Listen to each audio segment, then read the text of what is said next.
एक समय की बात है, किसी नगर में एक साहूकार रहता था। उसके घर में धन की कोई कमी नहीं थी, लेकिन उसकी कोई संतान नहीं थी, इस कारण वह बहुत दुखी था। पुत्र प्राप्ति के लिए वह प्रत्येक सोमवार व्रत रखता था और पूरी श्रद्धा के साथ शिव मंदिर जाकर भगवान शिव और पार्वती जी की पूजा करता था। उसकी भक्ति देखकर एक दिन मां पार्वती प्रसन्न हो गई और भगवान शिव से उस साहूकार की मनोकामना पूर्ण करने का आग्रह किया। पार्वती जी की इच्छा सुनकर भगवान शिव ने कहा कि हे पार्वती, इस संसार में हर प्राणी को उसके कर्मों का फल मिलता है और जिसके भाग्य में जो हो उसे भोगना ही पड़ता है। लेकिन पार्वती जी ने साहूकार की भक्ति का मान रखने के लिए उसकी मनोकामना पूर्ण करने की इच्छा जताई। माता पार्वती के आग्रह पर शिवजी ने साहूकार को पुत्र प्राप्ति का वरदान तो दिया, लेकिन साथ ही यह भी कहा कि उसके बालक की आयु केवल 12 वर्ष होगी। माता पार्वती और भगवान शिव की बातचीत को साहूकार सुन रहा था। उसे ना तो इस बात की खुशी थी और ना ही दुख। वह पहले की भांति शिवजी की पूजा करता रहा। कुछ समय के बाद साहूकार के घर एक पुत्र का जन्म हुआ। जब वह बालक 11 वर्ष का हुआ तो उसे पढ़ने के लिए काशी भेज दिया गया। साहूकार ने पुत्र के मामा को बुलाकर उसे बहुत सारा धन दिया और कहा कि तुम इस बालक को काशी विद्या प्राप्ति के लिए ले जाओ और मार्ग में यज्ञ कराना। जहां भी यज्ञ कराओ वहां ब्राह्मणों को भोजन कराते और दक्षिणा देते हुए जाना। दोनों मामा भांजे इसी तरह यज्ञ कराते और ब्राह्मणों को दान दक्षिणा देते काशी की ओर चल पड़े। रात में एक नगर पड़ा जहां नगर के राजा की कन्या का विवाह था।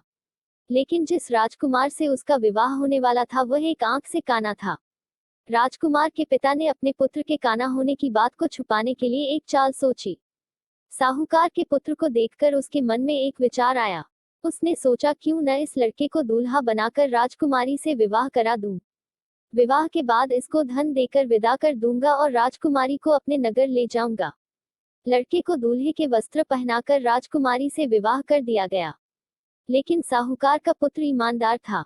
उसे यह बात न्यायसंगत नहीं लगी।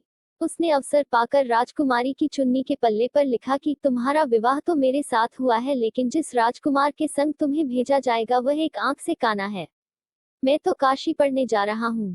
जब राजकुमारी ने चुन्नी पर लिखी बातें पढ़ी तो उसने अपने माता पिता को यह बात बताई। राजा ने अपनी पुत्री को विदा नहीं किया, जिससे बारात वापस चली गई।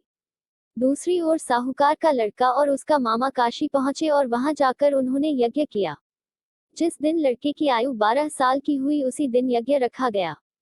लड़के ने अपने मामा से कहा कि मेरी तबीयत कुछ ठीक नहीं है। मामा ने कहा कि तुम अंदर जाकर सो जाओ। शिवजी के वरदानुसार कुछ ही देर में उस बालक के प्राण निकल गए। मृत भांजे को देख उसके मामा ने विलाप शुरू किया। संयोगवश उसी समय शिवजी और माता पार्वती उधर से जा रहे थे। पार्वती ने भगवान से कहा, स्वामी, मुझे इसके रोने के स्वर सहन नहीं हो रहा। आप इस व्यक्ति के कष्ट को अवश्य दूर करें।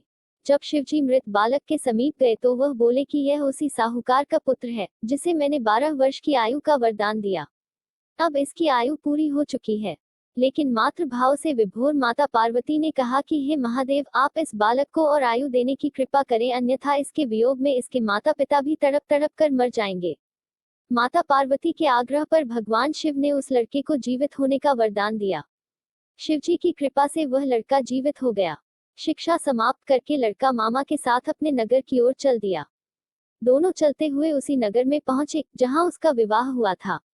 उस नगर में भी उन्होंने यज्ञ का आयोजन किया। उस लड़के के ससुर ने उसे पहचान लिया और महल में ले जाकर उसकी खातिरदारी की और अपनी पुत्री को विदा किया। इधर साहूकार और उसकी पत्नी भूखे प्यासे रहकर बेटे की प्रतीक्षा कर रहे थे।